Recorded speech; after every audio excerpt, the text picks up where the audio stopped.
Hi friends! We're going to keep reading The Lion, the Witch, and the Wardrobe. Hopefully Miss Dodie's computer works and lets her video tape it and doesn't delete the video when I'm done. I think I've read this chapter about 5 different times, but we'll just try and hope it works this time. So, when we'd left off, Lucy has already been to Narnia through the wardrobe, and now Edmund has gone in through the wardrobe and has found himself in Narnia, and he met the Queen of Narnia, or at least the lady who says she is the queen. So we'll have to read and find out more now. Chapter 4, Turkish Delight. "But what are you?" said the queen again.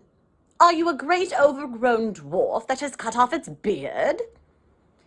"No, your majesty," said Edmund. "I never had a beard. I'm a boy."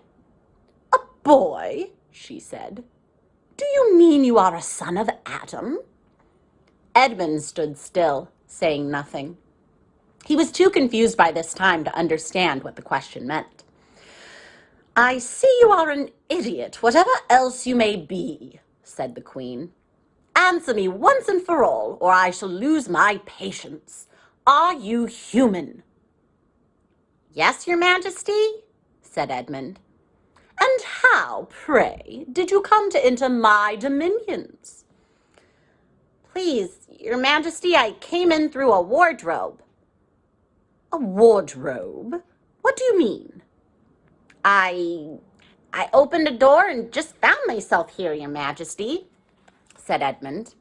"Ha!" said the queen, speaking more to herself than to him. A door from the world of men. I have heard of such things. This may wreck all. But he's only one and easily dealt with." As she spoke these words, she rose from her seat and looked Edmund full in the face with fire in her eyes. At the same moment, she raised her wand.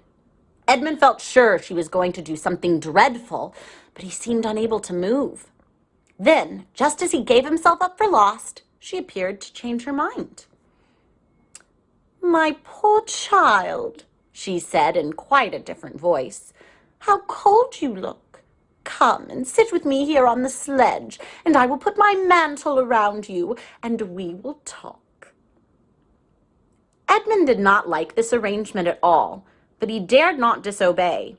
He stepped onto the sledge and sat at her feet, and she put a fold of her fur mantle round him and tucked it well in.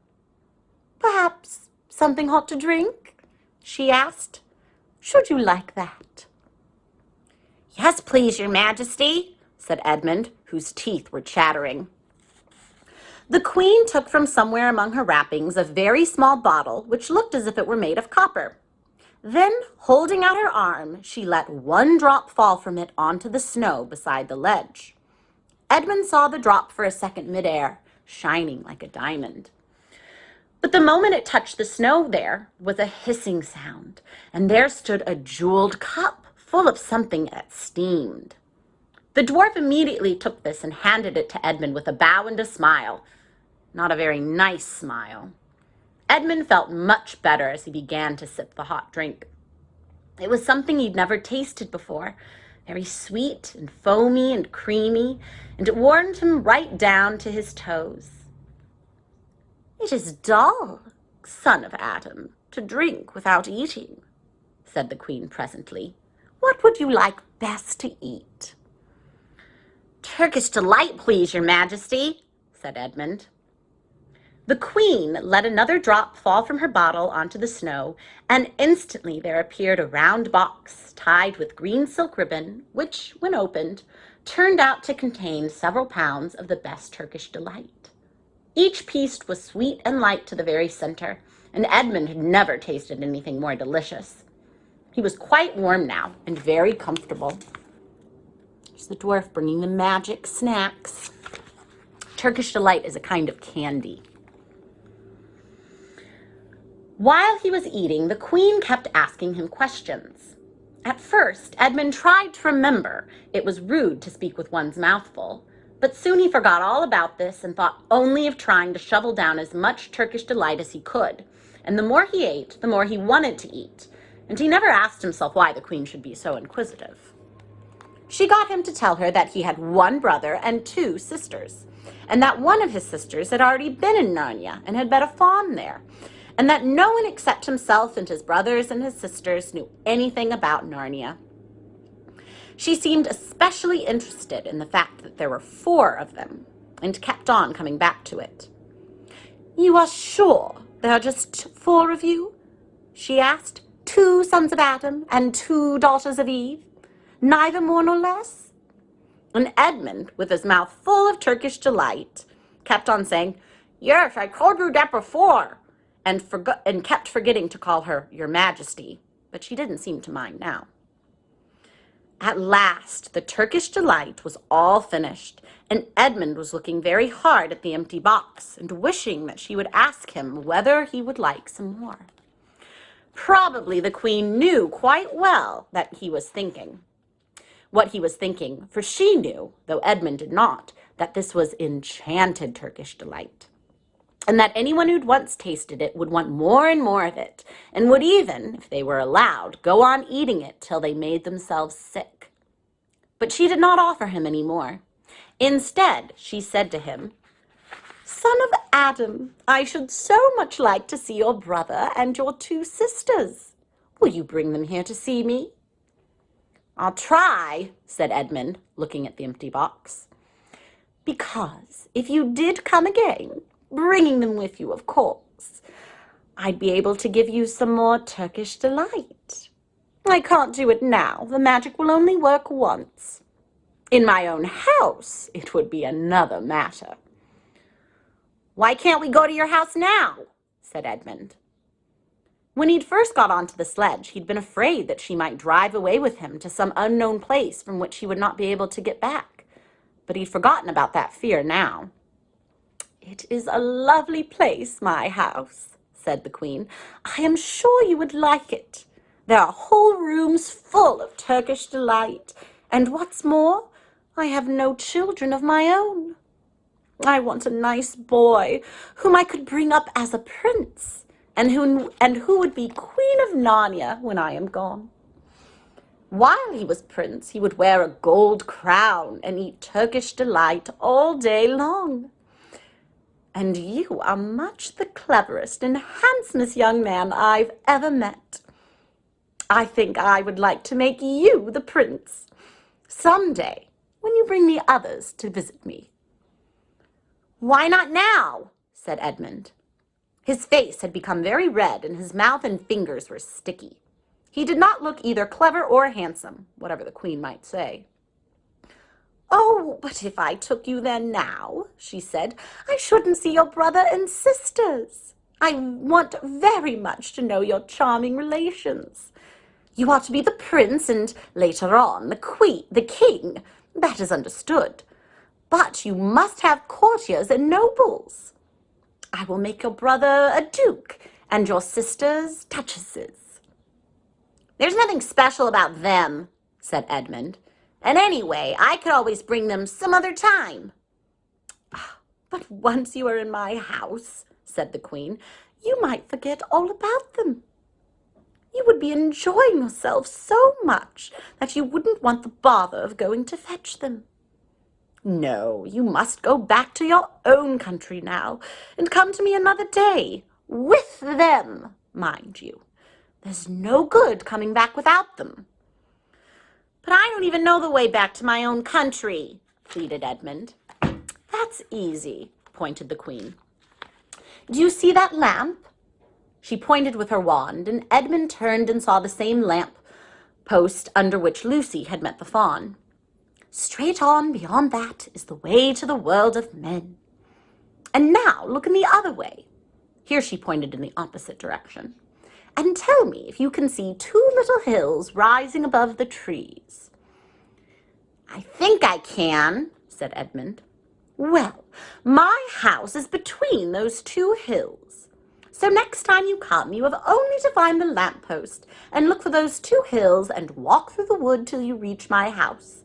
But remember, you must bring the others with you. I might have to be very angry with you if you came alone." "I'll do my best," said Edmund. "And by the way," said the Queen, "you needn't tell them about me. It would be fun to keep it a secret between us two, wouldn't it? Make it a surprise for them. Just bring them along to the Two Hills. A clever boy like you will easily think of some excuse for doing that. And when you come to my house, you could just say, 'Let's see who lives here,' or something like that. I am sure that would be best. If your sister has met one of the fawns, she may have heard some strange stories about me, nasty stories that might make her afraid to come to me. Fawns will say anything, you know. And now, please, said Edmund suddenly, please, couldn't I have just one piece of Turkish delight to eat on the way home?" No, said the Queen with a laugh. "You must wait until next time." While she spoke, she signaled to the dwarf to drive on, but as the sledge swept away out of sight, the Queen waved to Edmund, calling out, next time, don't forget, come soon." Edmund was still staring after the sledge when he heard someone calling his name, and looking round, he saw Lucy coming toward him from another part of the wood. "Oh, Edmund," she cried, "so you've got in too. Isn't it wonderful? And now—" "All right," said Edmund. "I see you were right, and this is a magic wardrobe after all. I'll say I'm sorry if you like, but where on earth have you been this whole time? I've been looking everywhere for you." "If I'd known you'd got in, I'd have waited for you," said Lucy, who was too happy and excited to notice how snappishly Edmund spoke, or how flushed and strange his face was. "I've been having lunch with dear Mr. Tumnus the Fawn, and he's very well, and the White Witch has done nothing to him for letting me go, so he thinks she can't have found out, and perhaps everything's going to be all right after all." "The White Witch?" said Edmund. "Who's she?" "Oh, she's a perfectly terrible person," said Lucy. "She calls herself the Queen of Narnia, even though she has no right to be queen at all. And all the fawns and dryads and naiads and dwarves and animals, at least all the good ones, simply hate her. And she can turn people into stone and do all kinds of horrible things. And she has made a magic so it's always winter in Narnia, always winter, but it never gets to Christmas. And she drives about on a sledge, drawn by a reindeer, with her wand in her hand, and a crown on her head." Edmund was already feeling uncomfortable from having eaten too many sweets. And when he heard that the lady he had made friends with was a dangerous witch, he felt even more uncomfortable. But he still wanted to taste that Turkish delight again more than he wanted anything else. "Who told you that stuff about the White Witch?" he said. "Mr. Tumnus the Fawn," answered Lucy. "You can't always believe what fawns say," said Edmund, trying to sound as if he knew far more about them than Lucy. "Who says so?" asked Lucy. "Everyone knows," said Edmund. "Ask anybody you like. But it's pretty poor sport standing here in the snow. Let's go home." "Oh, yes, let's," said Lucy. "Oh, Edmund, I'm glad you've got in too. The others will have to believe in Narnia now that both of us have been there. What fun it will be." But Edmund secretly thought that it would not be as good fun for him as for her. He would have to admit that Lucy had been right before all the others, and he felt sure the others would all be on the side of the fawns and the animals. But he was already more than half on the side of the witch. He did not know what he would say or how he would keep his secret once they were all talking about Narnia. By this time, they'd walked a good way. Then suddenly they felt coats around them instead of branches, and the next moment they were both standing outside the wardrobe in the empty room. "I say," said Lucy, "you do look awful, Edmund. Don't you feel well?" "I'm all right," said Edmund, but this was not true. He was feeling very sick. "Well, come on then," said Lucy.